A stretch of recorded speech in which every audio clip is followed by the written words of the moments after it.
굉장히 따뜻한 봄날입니다. 이제 북풍은 더 이상 불지 않고 남풍이 불어와서 온누리에 이 따뜻함이 있어서 얼마나 감사한지 몰라요.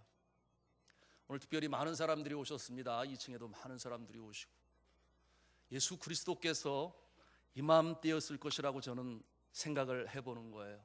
본문 말씀해 보니까 잔디가 파릇파릇 일어나게 되었고, 여러분 갈릴리 바다 중심으로 오늘 주님께서는 귀한 역사를 일으키시는데 많은 사람들이 운집하여 나오게 되었습니다. 저들은 주의 말씀에 갈급했고 주님께서 행하시는 그와 같은 일들을 통해서 은혜를 입게 되었어요. 성경에 보니까 5천 명이라고 말씀하고 있는데 장정들의 숫자가 그러하니 여자들과 어린아이들까지 그 숫자를 포함하면은 훨씬 더 많은 사람들이 예수님 앞에 나오게 되었습니다. 산에 올라가 앉으시니라고 말을 하지만 갈릴리 바다 주변에는 높은 산이 없어요. 그것은 완만하게 이루어진 언덕이었습니다. 그러므로 주의 말씀을 전하기에 아주 최적의 장소였던 것입니다. 여러분 5천 명이 아니라 10,000명이 넘어가는 그 많은 사람들을 수용할 수 있는 곳이 또 어디 있단 말입니까? 그런데 늦은 비가 내리고 난 이후에 더 이상 더워지기 이전에 이처럼 야외에서 노천에서 예수님은 놀라운 역사를 일으키신 것입니다. 오늘 이와 같은 말씀을 전할 때 예수님께서는 천국 복음으로 가르쳐 주셨고, 그리고 천국 백성이 어떠한 모습으로 살아가야 될 것인지에 대해서 저들에게 증거하셨는데요. 그런데 보니까 그 많이 운집한 사람들 중에는 장애인들이 많이 있었습니다.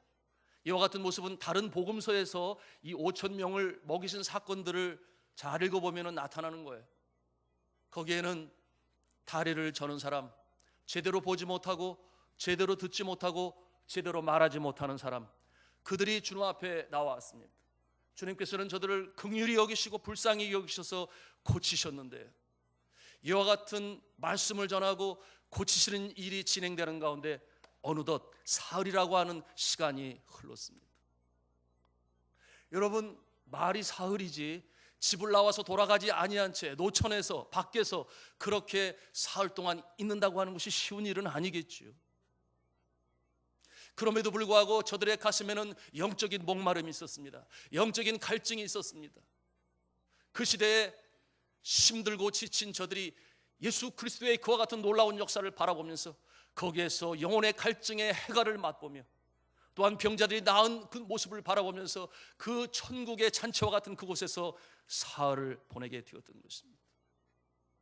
그런데 이제 예수님께서 때가 저무니 말씀을 마치셨다 그랬는데요, 여러분, 예수님께서 말씀을 마치신 것은 더 이상 가르치실 것이 없어서 마치신 것이 아니시죠.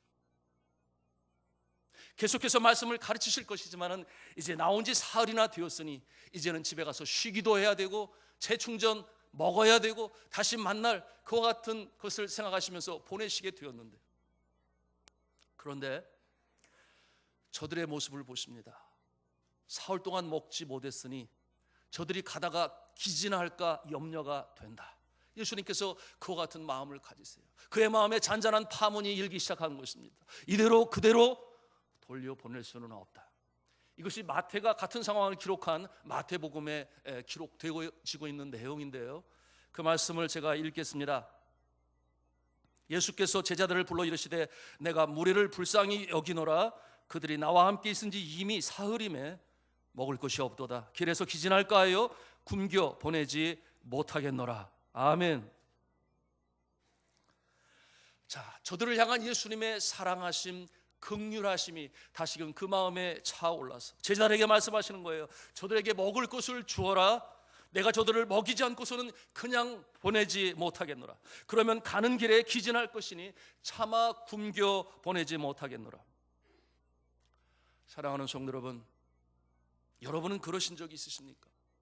영적인 갈증, 그 배고픔을 채우기 위하여 육신의 배고픔을 아랑곳하지 아니하고 오늘 본문에 나오는 이 사람들처럼 그렇게 집중하며 주의 말씀에 귀를 기울여 보신 적이 있으십니까? 가끔 그럴 때 있지요. 여러분, 이 세상이 너무나 험악하고 힘들어 예기치 않은 일을 당하면서 금식하는 분들 계십니다. 그 금식이 하루, 이틀, 3일 계속 되어지고, 그런 가운데 먹지 아니하면서 주의 말씀을 기다리고 주의 음성을 기다리고 말씀을 묵상하고 말씀을 들으면서 다시금 채움을 받기를 원하고, 그래서 다시금 일어서서 가기를 원하는 것이 우리 인생의 모습인 것입니다. 저는 최근에 주님 앞에 금식하며 기도한 것이 작년 11월에 있었습니다. 담임 목사님 취임을 눈앞에 두고 목회 계획을 세우기 위해서 가평의 한 기도원에 올라가서 주님 앞에 3일간 금식하며 기도했습니다. 말씀을 묵상하고 주의 음성을 듣기를 원하고 주의 인도하심을 간구했습니다. 그때 주님께서 저에게 긍휼을 베풀어 주시고 은혜를 베풀어 주셨습니다. 그때 이 종에게 주신 그 계획을 금년 시작하면서 하나씩 둘씩 이루어가게 하고 계십니다.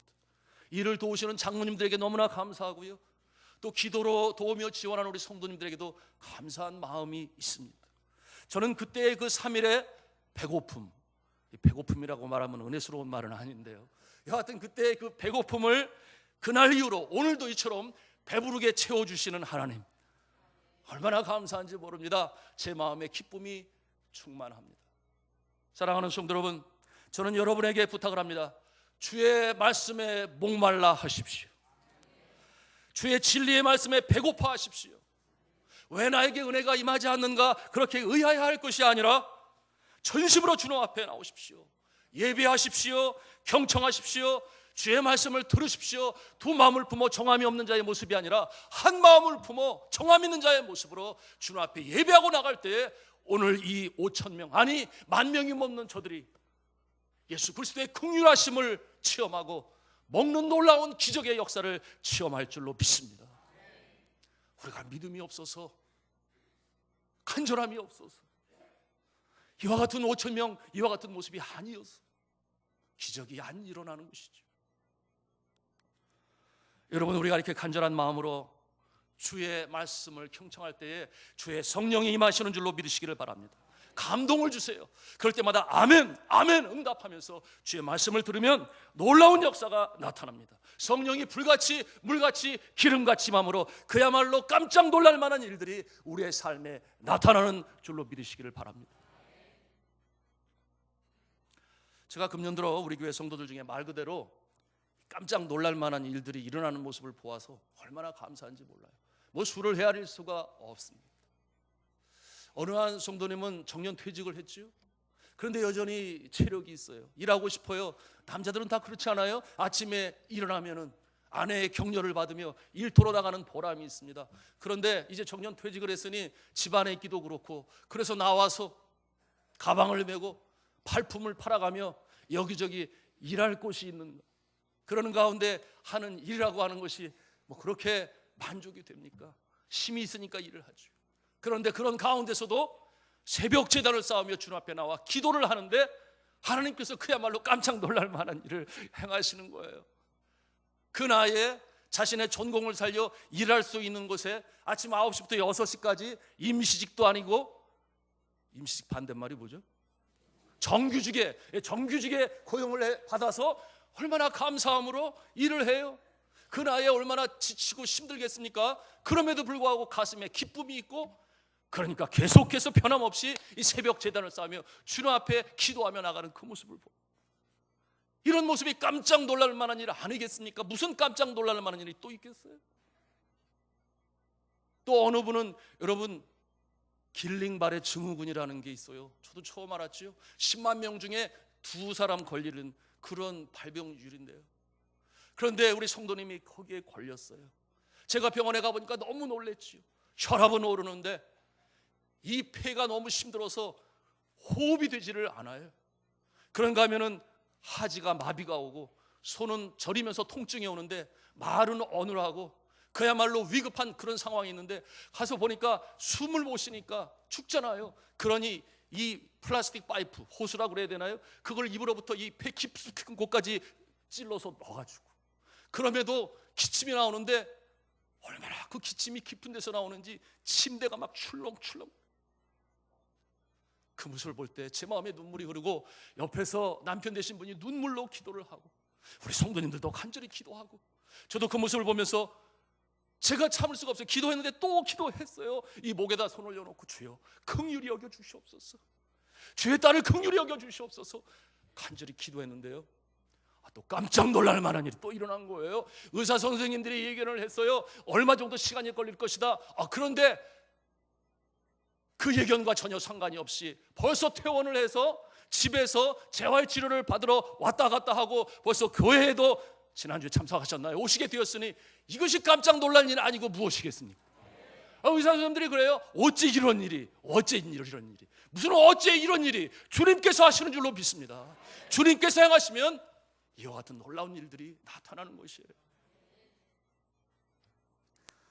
오늘 이와 같은 5천 명을 먹이시는 사건은 참으로 주님의 긍휼하심이 철철 넘치는 아름다운 이야기인데요, 여러분 여기서 배우는 영적 교훈이 있습니다. 그것은 뭐냐 하면, 오늘 성경 본문에서 예수님께서는 기적을 일으키시는 동기가 있는데, 같이 한번 한음성으로 따라서 하겠습니다. 불쌍히 여기노라. 내가 무리를 불쌍히 여기노라. 여러분, 이 성경 시대, 예수님께서 말씀으로 전하시던 시대는 대부분의 서민들이었죠. 먹고 살기가 어려운. 그래서 예수님께서 제자들에게 기도를 가르쳐 주실 때, 오늘날 우리에게 일용할 양식을 주옵시고, 미리 재놓는 게 아니에요. 오늘 하루 먹고 사는 양식이 귀한 그 시대였습니다. 그래서 그와 같은 기도를 드리게 된 것이죠. 서민들이었죠. 먹을 것이, 입을 것이, 마실 것이 풍족하지 못한 자들이었습니다. 여러분, 이 소년이 가지고 온 도시락을 보세요. 물고기 2마리와 보리떡 5개. 그런데 우리 지난 2주간이었죠, 부흥의 시간에 강사님께서 이 물고기가 정말 보잘것없는, 형편없는 그와 같은 도시락의 모습을 보아도 알 수가 있습니다. 저는 이 말씀을 묵상하면서 제가 어렸을 때에, 초등학교 다닐 때 도시락을 생각해 봤어요. 그랬더니 뭐 다를 바가 없겠더라고요. 뭐 반찬 2가지 싸우는 사람은 한 사람도 없어요. 그래서 저도 뭐 1가지 반찬으로 싸갔는데, 제가 고향이 시골이고 바닷가니까 이 바다 해산물이 있어요. 그런 걸 말려가지고 이렇게 쪄가지고 먹는데, 누룩지를 이제 도시락 반찬으로 싸갔습니다. 그래서 말린 것을 가지고 먹게 돼요. 여러분, 누룩지 아세요? 누룩지를 몰라요? 네. 경기도 해안가에 사신 분들은 알아요. 어떤 분들은 그 도해지 사람들은 그걸 망둥이라고 부르더라고요. 현지인한테 물어서 알아야지. 그렇게 도해지 말대로 마음대로 이름을 붙여도 안 돼요. 망둥이는 따로 있어요. 그런데 이 누룩지를 이제 삶아가지고 가서 도시락을 먹고, 그러는 초등학교 1학년 때라고 기억을 해요. 서울에서 오시는 선생님들은 항상 우리에게는 정말 영웅 같은 모습이죠. 신광옥 선생님, 저는 선생님들이 다 교하고 있어요. 그런데 이 여자 선생님이 이렇게 밥 먹는 거를 보더니, 제가 그랬잖아요, 얼마나 맛있게 먹어요. 없어서 못 먹지. 한 숟갈 뜨고 그걸 딱 깨물어 가지고 야구야구 이렇게 씹어 먹는데, 보더니 한참 보더니 맛있냐고 물어요. 그래서 맛있어요, 드셔보세요. 그러고서는 드렸어요. 그랬더니 그분이 그거를 이렇게 먹더니 아무 말도 안 해요. 그냥 이렇게 딱 놔요. 그 뭐 제가 거기 출신이니까 뭐 비린내가 뭔 줄 알겠어요. 그냥 이렇게 먹는 건데, 그 옆에 있는 친구는 보니까 또 도시락을 싸왔는데 멸치, 생멸치를 싸왔어요. 그리고 거기 저 고추장을 이렇게, 염전에 사는 친구였는데요. 그런데 그거를 이렇게 찍어가지고 반 숟갈 먹고 이렇게 찍어서 먹어요. 그런 시대를 또 겪었잖아요. 그런데 그런 모습이 맛있으니까 서로 나눠 먹고 막 그래요. 그러다가 5학년이 돼서 서울로 전학을 왔는데, 역시 이 도해지 사는 우리 이 초등학교 학생들 도시락을 싸우는데 반찬이 여러 개더라고요. 그래서 이렇게 부럽기도 했는데, 끝나고 나니까 디저트도 있어요. 이 삼각형 플라스틱 백에 어떤 아이는 뭐 우유를 먹고, 어떤 아이는 초콜릿 우유인지 그것을 먹는데, 얼마나 먹고 싶은지.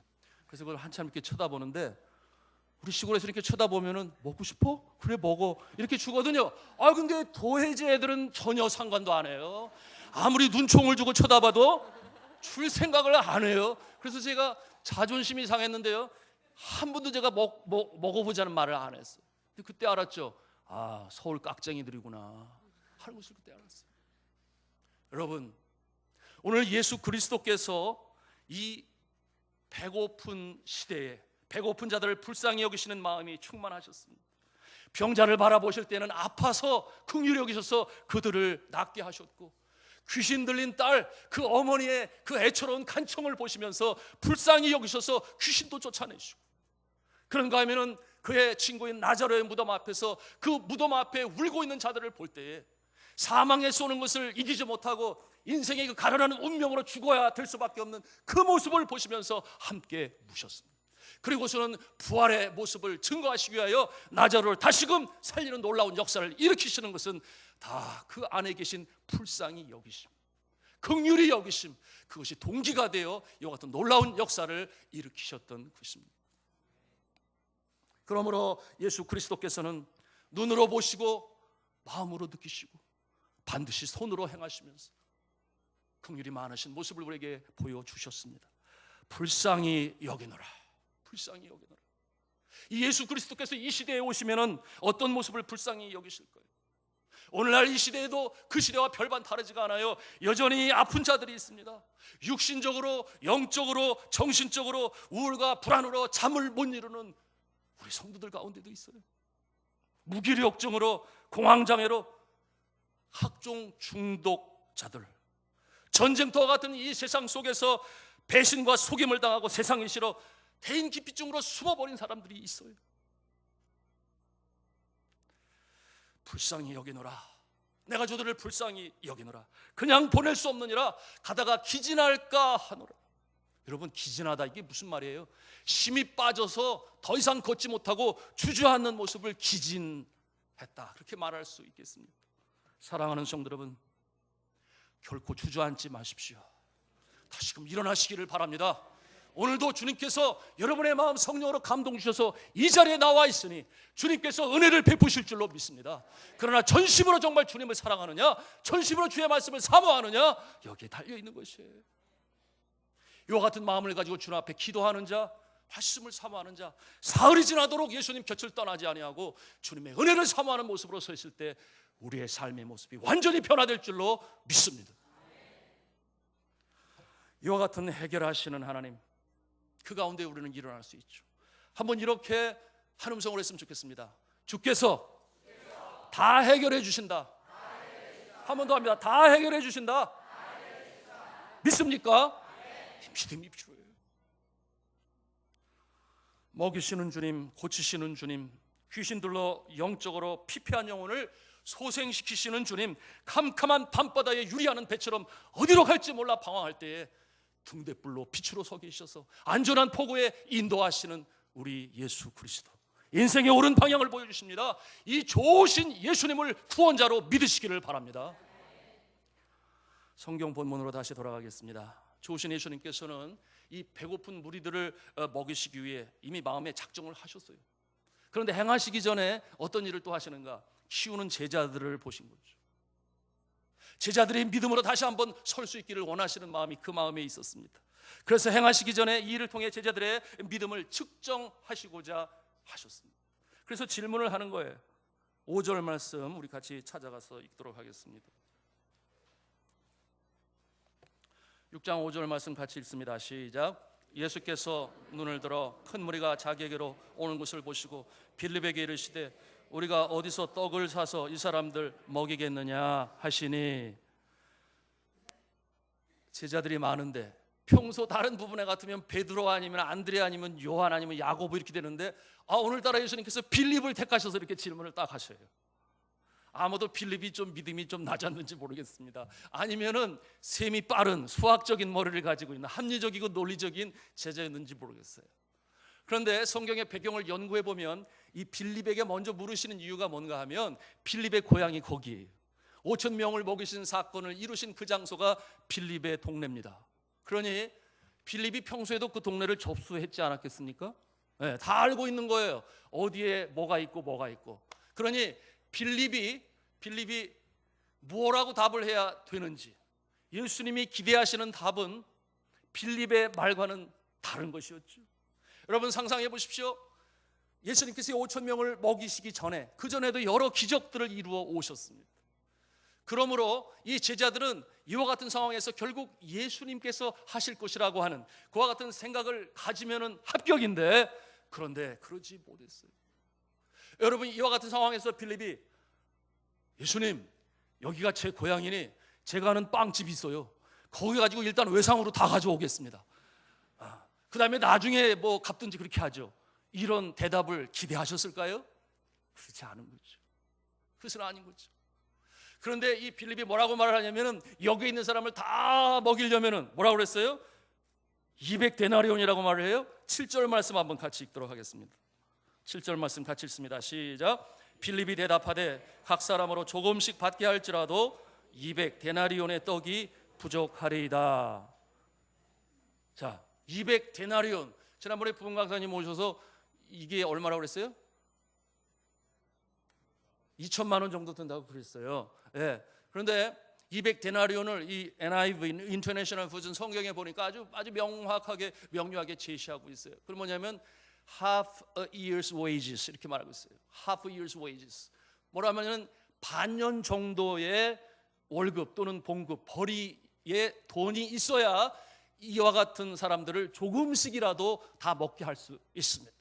그러니까 계산을 해보면 한 달에 200만 원을 받으면은 1200만 원인가요? 네. 300만 원을 벌면 한 1800만 원 정도의 돈이 있어야 이들을 먹일 수 있다. 그것도 충분히가 아니고 조금씩. 정말 많은 돈이 필요한 거죠. 계산이 참 빠르지요? 여러분 오늘날도 예수 믿으면서 이처럼 합리적이고 논리적이고 계산이 빠른 분들이 있어요. 그러나 정작 중요한 것은 예수 그리스도께서는 이 수호를 초월하신다. 이 계산을 초월하시는 하나님, 놀라운 역사를 일으켜서 왜? 은혜로 하나님이 함께 하시며 놀라운 역사가 일어나는 것인데 결국은 이 빌립은 시험에 합격하지 못했습니다.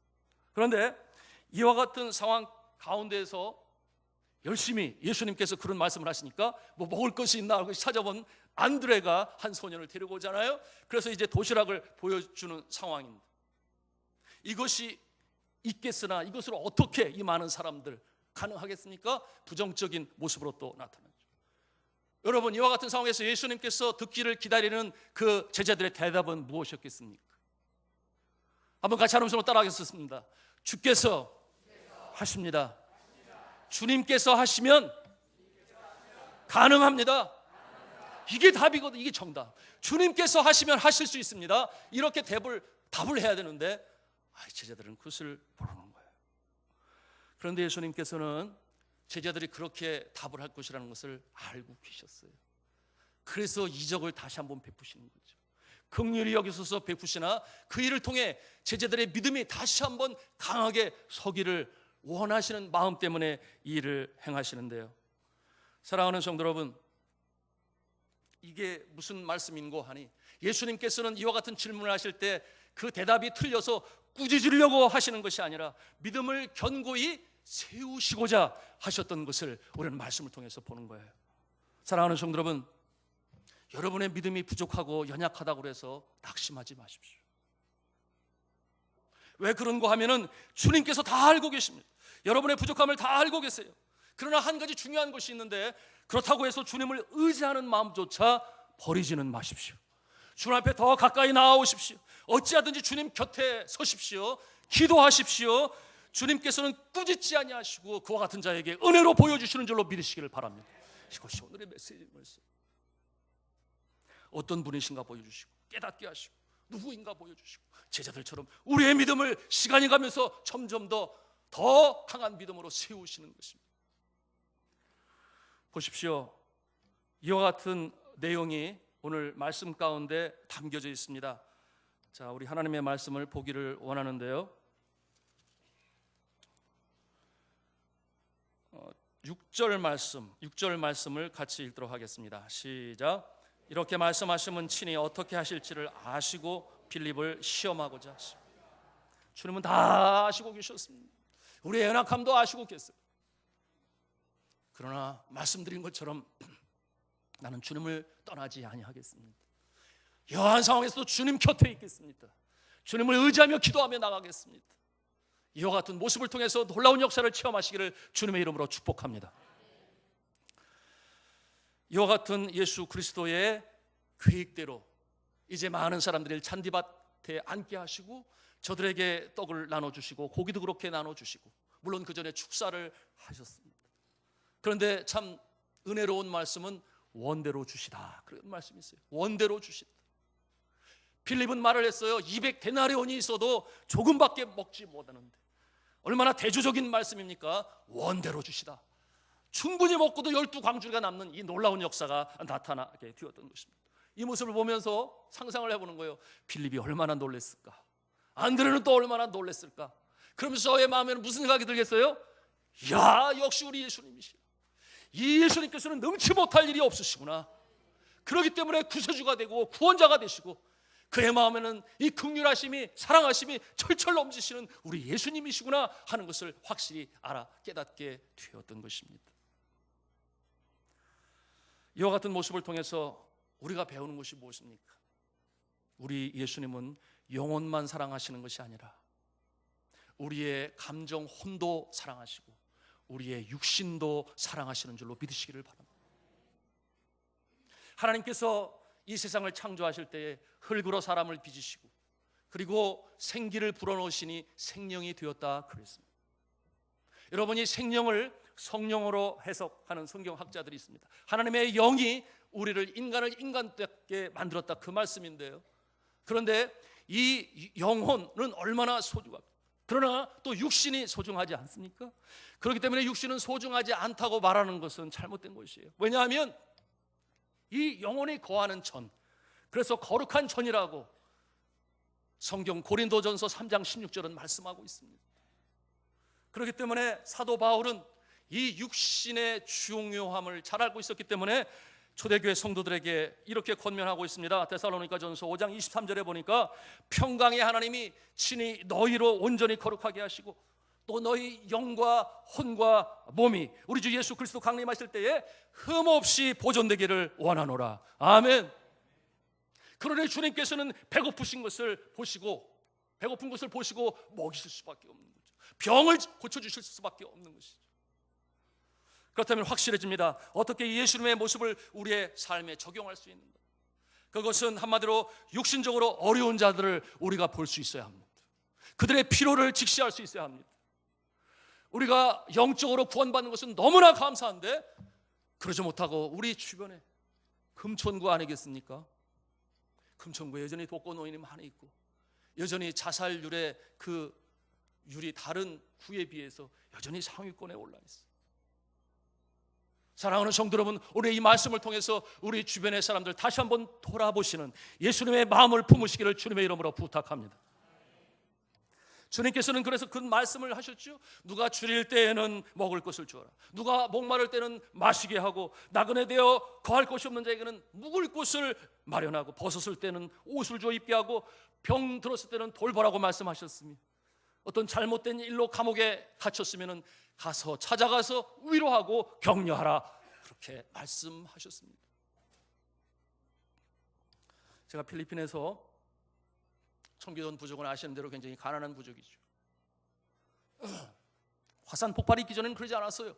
저들은 아주 풍요로운 산속에서의 삶을 인간의 문명과 상관이 없이 그렇게 살았습니다. 화산 폭발이 이루어지고 나니까 조상 대대로 그렇게 닦아왔던 산속에 바울이 다 화산재 덮여져 버리고 터전은 다 사라졌습니다.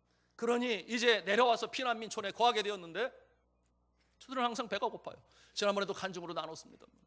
그래서 제가 가서 말씀을 전하지만은 저들에게 굿뉴스, 복음이 뭐냐? 좋은 소식이 뭐냐? 배부르게 하는 거예요. 배고프니까, 아이들이 우니까.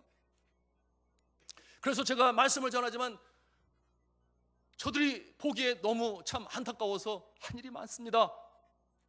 바나나 나무를 한 마을 전체에 심어서 거기서 나오는 열매들을 통해서 먹게 하고, 그런가 하면은 망고나무 프로젝트를 해가지고 망고나무, 여러분 망고나무 크게 자라면 그거 하나 가지고 아이들 학교 보낼 수 있어요. 열매들이 얼마나 많이 열리는지 몰라요.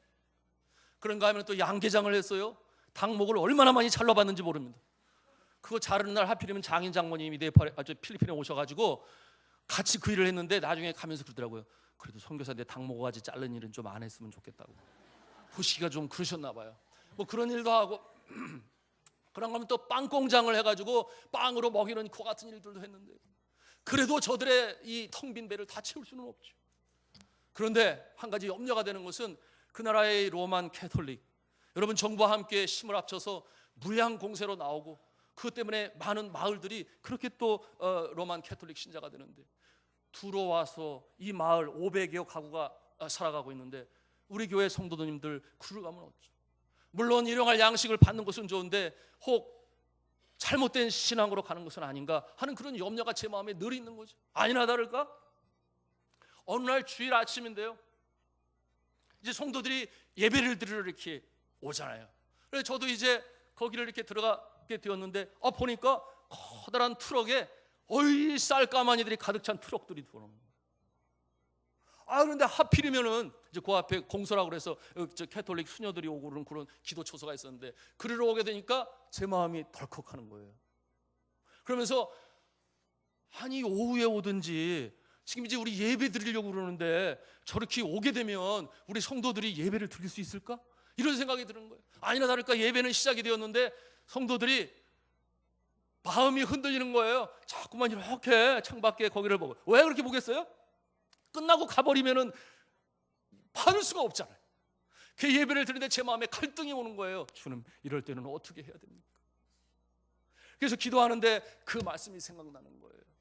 먹을 것이 없는 자에게 주고 마실 것이 없는 자에게 주고 입을 것이 없는 자에게 나눠주고 그와 같이 한 것이 곧 소자에게 한 것인데 그것이 곧 나에게 한 것이니라. 그 말씀이 마음에 오니까 제가 말씀을 전하다가 마음을 굳혔어요. 그리고서는 말씀을 끝냈어요. 성도들이 의아하죠. 그랬습니다. 따쁘신 나틴 나 응하여 나 마달리 앙 박스 심바 우빵 빡땅갑 앙 빡빡빨라낭 빵이 넣은 사 가톨리코 난 로만 가톨리코. 그러면서 이제 저들에게 얘기했어요. 이게 무슨 말이냐면 오늘 예배를 빨리 마칩니다.